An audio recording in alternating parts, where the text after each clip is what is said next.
Good morning. This is PJ. It is October 24th, 2021. It's the 22nd Sunday after Pentecost. I'm here in my office and I will be preaching my sermon to you in this more casual atmosphere for those who are unable to attend worship. 31 years ago, I sat in my first preaching class.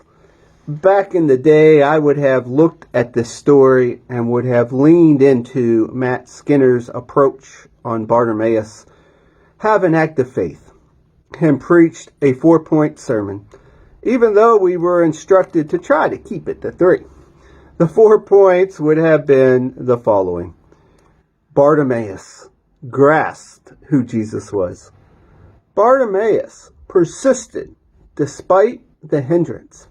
Bartimaeus expected a transformation, and Bartimaeus asked for the right thing.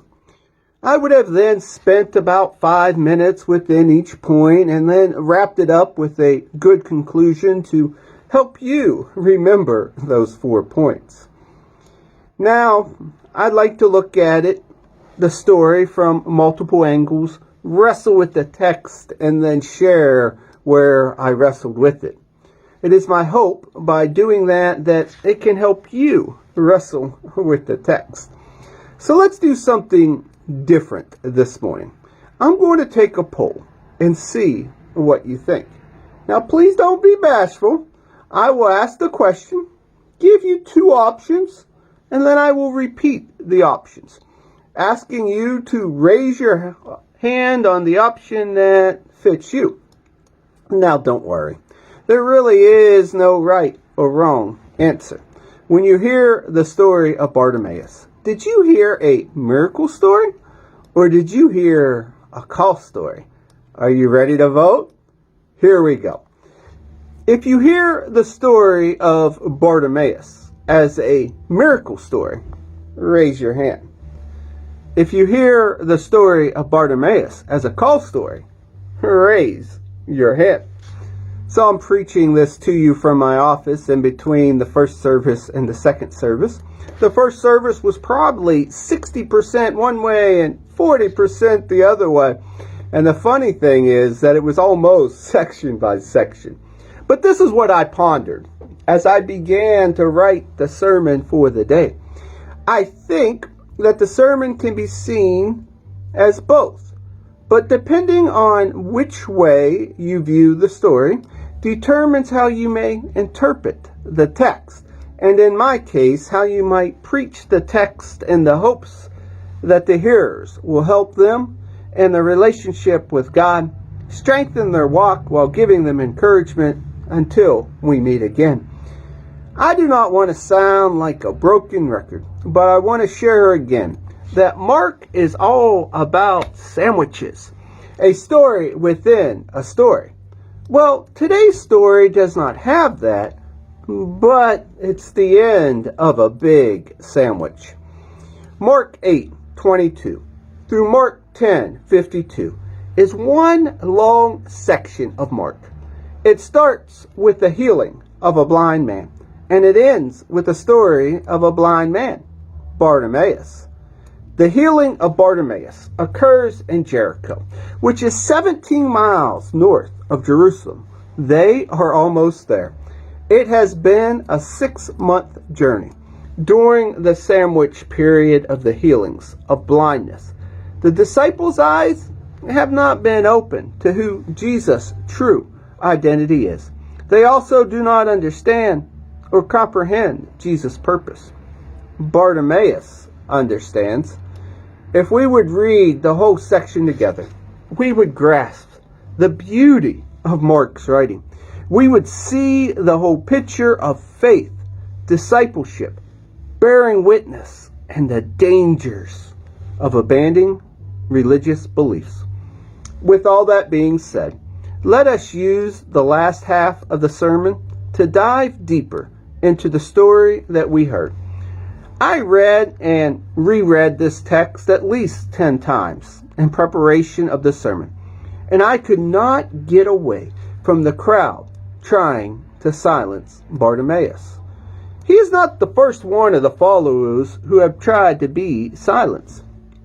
If you remember, the disciples tried to silence the exorcists. They were also trying to silence the children and keep them from Jesus. Bartimaeus would not be silenced.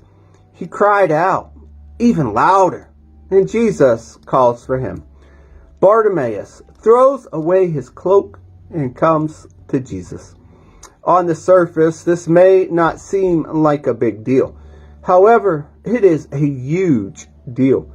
The cloak is most likely his only possession.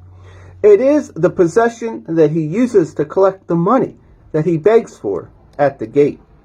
Bartimaeus literally throws away everything to go and follow Jesus. It was only a few weeks ago that we heard about the rich young man walk away with a heavy heart because he was unwilling to give away everything and follow Jesus. Bartimaeus, a model disciple. So maybe the question that I asked in the beginning of the sermon should have had a third option. The third option being both. Yes, it's a miracle story. He was a man who was blind, but now he sees. Yes, it's a call story. He was at work on the roadside. Jesus calls to him and he follows. No questions asked. Jesus called Peter, James, and John, who were working. He called Levi, who was working. They left it all and followed him. Bartimaeus is in contrast to our recent story.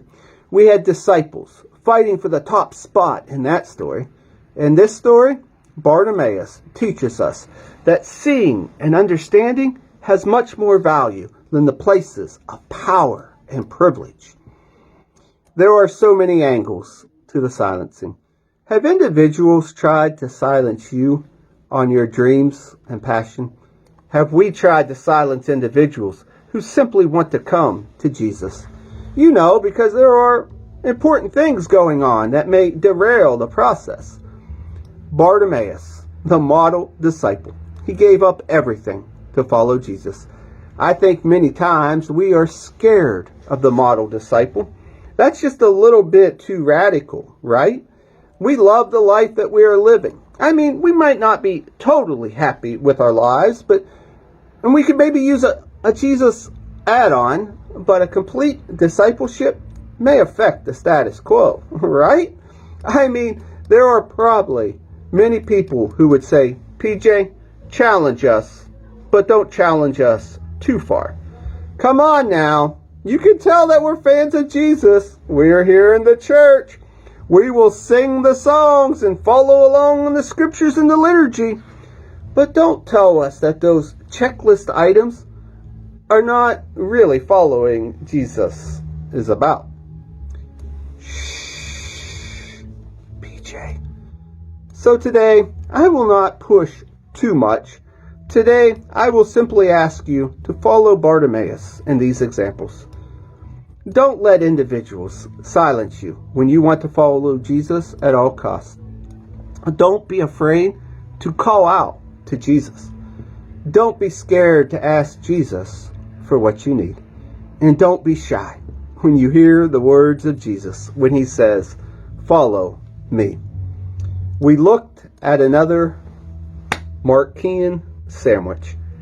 Sightseeing miracles as the bread, and the disciples having trouble seeing in between.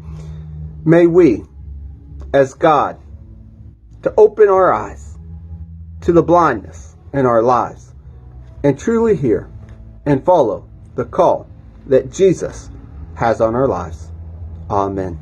Have a beautiful week, my friends.